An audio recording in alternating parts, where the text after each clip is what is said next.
Bonjour à tous et bienvenue dans ce tutoriel. Alors aujourd'hui, ce tutoriel fait suite à celui-ci, tuto mixage gérer le flux d'un kick, où j'ai expliqué assez rapidement comment remplacer le fût d'un kick afin de gérer au mieux tous les paramètres de ce fût.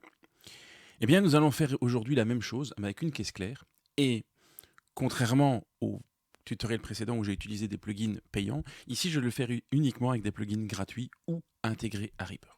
Donc on va d'abord écouter la caisse claire qui nous intéresse.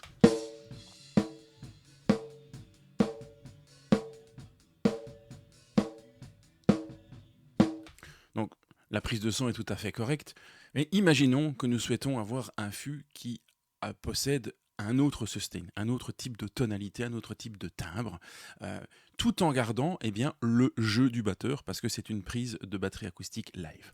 Donc on va commencer par traiter simplement notre signal en se focusant sur l'attaque. Ce qu'on veut garder de notre signal d'origine, c'est surtout l'attaque.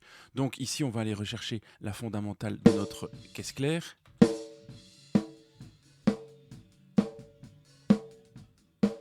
Voilà, qui se trouve plus ou moins ici. On va atténuer les harmoniques supérieures qui ne sont pas toujours très jolies sur les caisses claires. Voilà, le côté métallique et nasal, on va l'atténuer un petit peu et on va donner un petit peu de boost dans la zone supérieure. Voilà, on va également s'affranchir de l'extrême grave. Voilà, jusqu'ici, rien de bien compliqué. On va utiliser un Transient Designer pour mettre en avant, évidemment, la frappe du batteur. On va alors utiliser celui-ci qui est gratuit. Voilà. Donc on va supprimer complètement le sustain.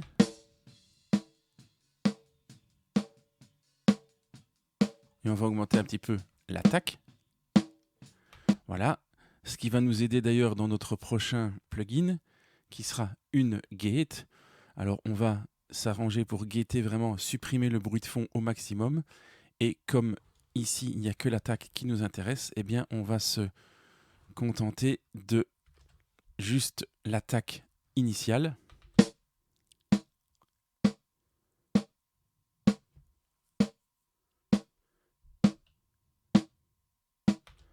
C'est peut-être un peu raide quand même, on va essayer 100 millisecondes.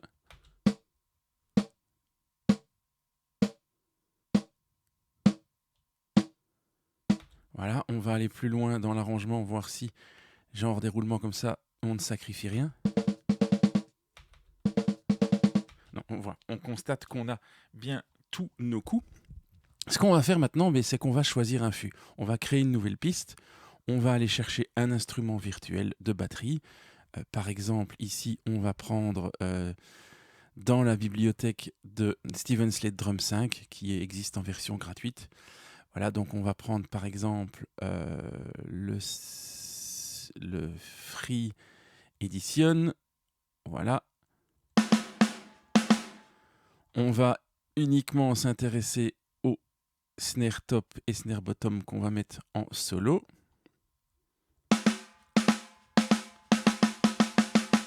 Voilà.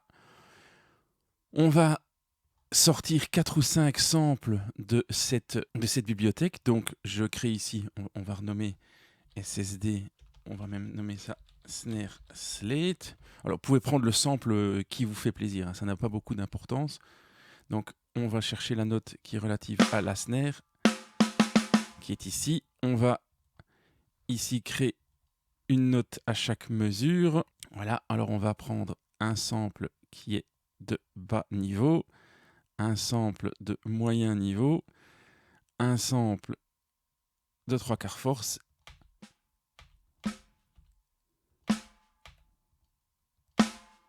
Voilà qui est fait. On va splitter ces 4 samples.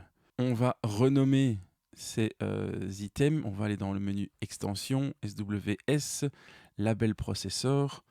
Et on va baptiser ceci T pour track, suivi de leur numéro respectif. Donc comme ça, on aura snare slate 1, 2, 3, 4. Voilà qui est fait. On va sélectionner les items. On va aller dans la fenêtre render. Je vais y aller par là. Voilà, via le menu File Render. On va choisir comme source les Selected Media Items. On va choisir même via Master.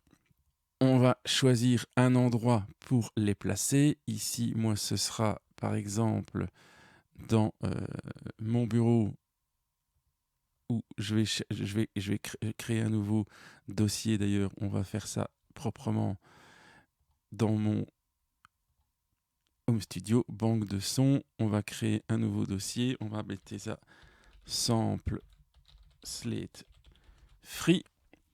Voilà. Pour la nomination, je vais utiliser une wildcards et je vais demander à ce qu'il nomme ici, qui donne le nom à mes 4 samples qui va exploser, eh bien, le nom de qui figure dans l'arrangement. Donc ici, on aura 4 samples, snare slate 1, 2, 3, 4. Voilà, on va les exporter au format qu'on veut, par exemple en mono 4400 Hz, et on va mettre ça en 24 bits. Voilà, je fais un render. J'ai donc 4 nouveaux samples dans ma bibliothèque de son. Je peux supprimer ma piste. Voilà. Je vais maintenant ici ajouter un module de trigger.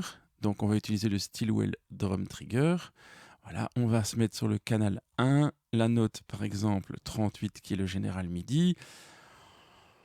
On va laisser les paramètres ici comme ça par défaut. On va mettre le original mix à 100%. Voilà, on va maintenant aller chercher le sampler de Reaper, donc le réassemplomatique qu'on va placer ici sur notre chaîne de son. Voilà, on va aller via l'onglet Browse, chercher par exemple nos nouveaux samples qui sont ici repris dans ce dossier. On va ici les utiliser. Voilà. On va aller dans liste. On va les classer par pic. Voilà, on va mettre une attaque à 50 millisecondes. Voilà qui est fait. Comme ça, on ne récupère que le fût. On va donner une plage dynamique, par exemple, entre moins 20 et 0 dB. Voilà. Donc maintenant, si je fais play, alors on voit que je déclenche des samples, mais la vélocité à laquelle elles sont déclenchées n'est pas suffisante. Donc on va aider un petit peu ceci. On va aller chercher le plugin ici MIDI JS Velocity Control qu'on va placer avant. On va ajouter un peu de vélocité.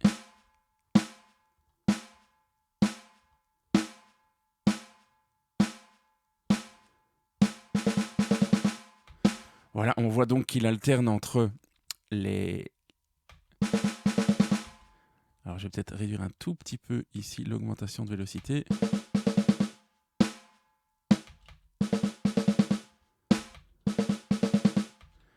Il faut trouver le juste milieu. Voilà, quelque chose comme ceci. Et j'ai donc maintenant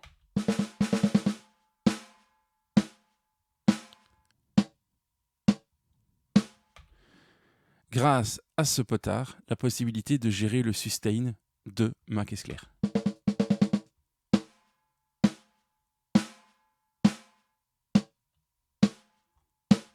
On peut même, avec le bouton volume ici, se donner plus de marge.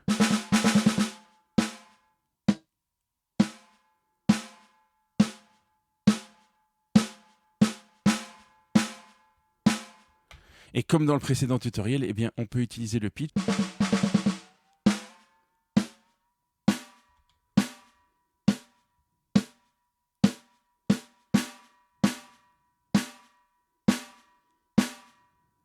On va ici utiliser un petit compresseur pour mieux fondre les deux samples ensemble, enfin, notre signal utile et le sample ensemble. On va donc ici compresser de la manière suivante. Voilà.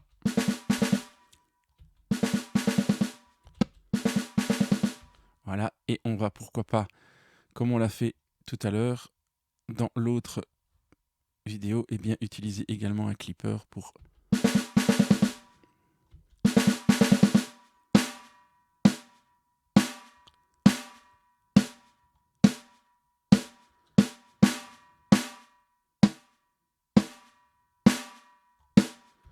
Alors on peut s'amuser avec le pitch évidemment.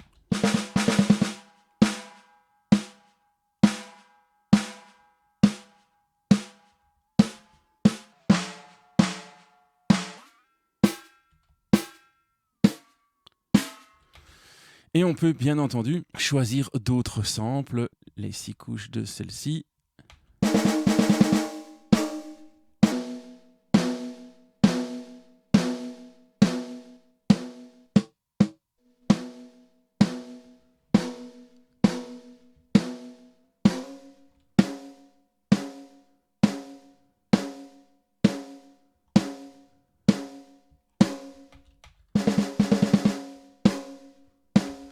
Et donc vous voyez que comme pour le kick, eh bien on a quelque chose qui est relativement naturel. Alors évidemment le choix du fût et son accordage est important.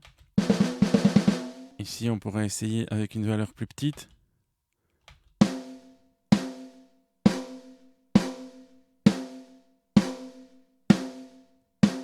Alors là on aurait quelque chose qui peut fonctionner en l'état.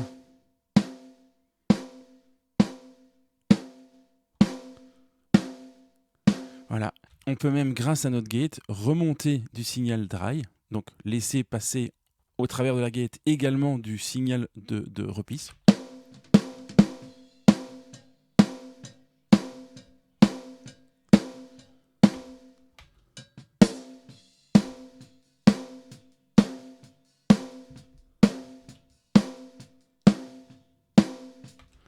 En lieu et place de, pour rappel,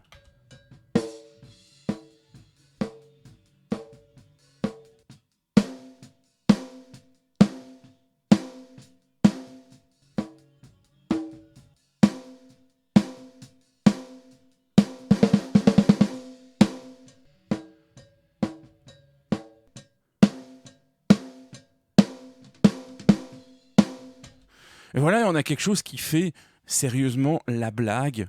Et vous voyez qu'on peut vraiment arriver à faire quelque chose de complètement nouveau sur base d'une simple prise de son à un micro. Merci pour votre attention, j'espère que tout ça vous sera bien utile. N'oubliez pas de vous abonner, de liker et tout ça. À la prochaine, ciao!